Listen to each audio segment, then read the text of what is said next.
There is a ghost inside your body. Right now, as you listen to my voice, it is hiding in the darkness behind your eyes. But in a few moments, I am going to teach you how to wake it up. And when you do, you will never train the same way again. You will never live the same way again. You think you have been working out? You have not even started. Look at your hand. Make a fist. Feel that tension? That is the obvious stuff. That is what everyone chases. But here is the terrifying truth most people ignore. You can lift a weight 1,000 times and build nothing but bad habits. You can sweat for an hour and leave the gym exactly the same person who walked in. Why? Because you're moving stones, not sculpting art. Most people live in a broken relationship with their own body. They treat it like a forklift, a machine to get a job done, move load from point A to point B. But the body is not a forklift. It is a universe of 650 muscles, and if you are not talking to them, they go silent, they fall asleep,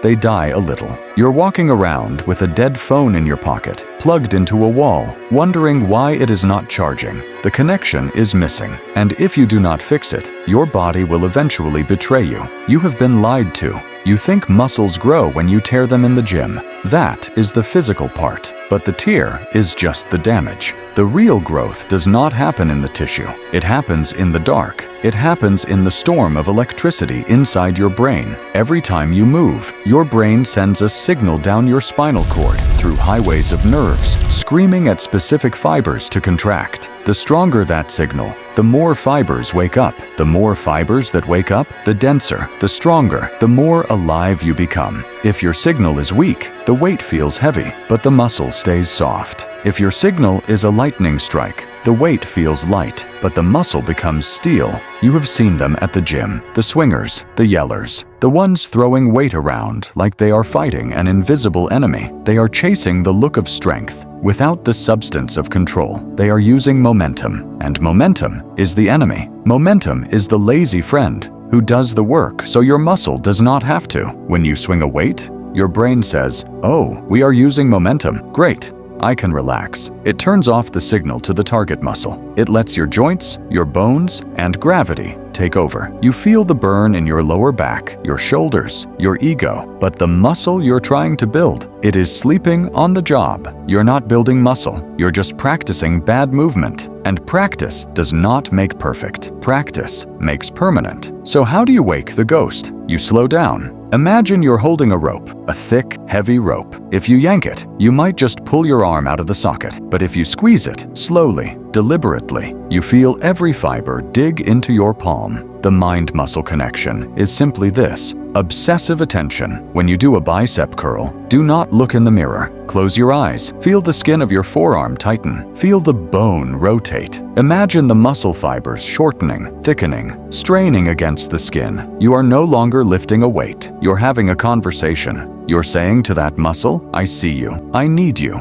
And the muscle responds by firing harder than any weight could ever force it to. Here is what changes when you master this. It stops being about the gym. This connection, this intense focus on a single point of tension, it rewires your ability to handle life. When you can ignore the pain in your hands and focus only on the contraction in your lats, you learn to ignore the noise of the world and focus on the signal in your soul. People who train with the mind-muscle connection do not just look different. They move differently. They sit differently. They walk into a room and they take up space, not because they are big, but because they are present. They have conquered the chaos inside their own head. If you can control a single muscle fiber under a heavy load, you can control your temper in a traffic jam. You can control your focus during a crisis. The gym becomes a temple of focus. The weight becomes a teacher. So why are you still lifting like a robot? Why are you scrolling through your phone between sets, letting the ghost fall back asleep?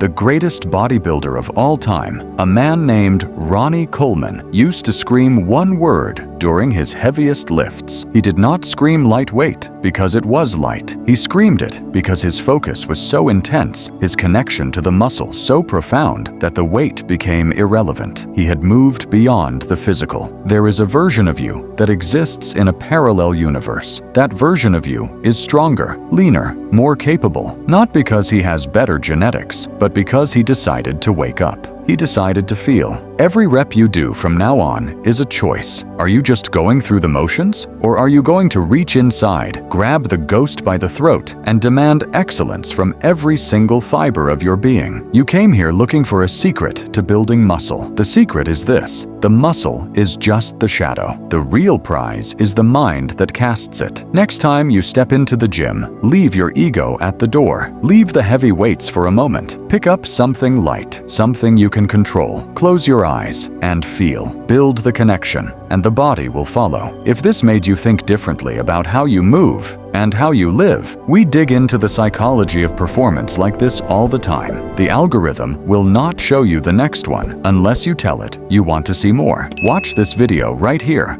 to know the real mechanism of muscle building.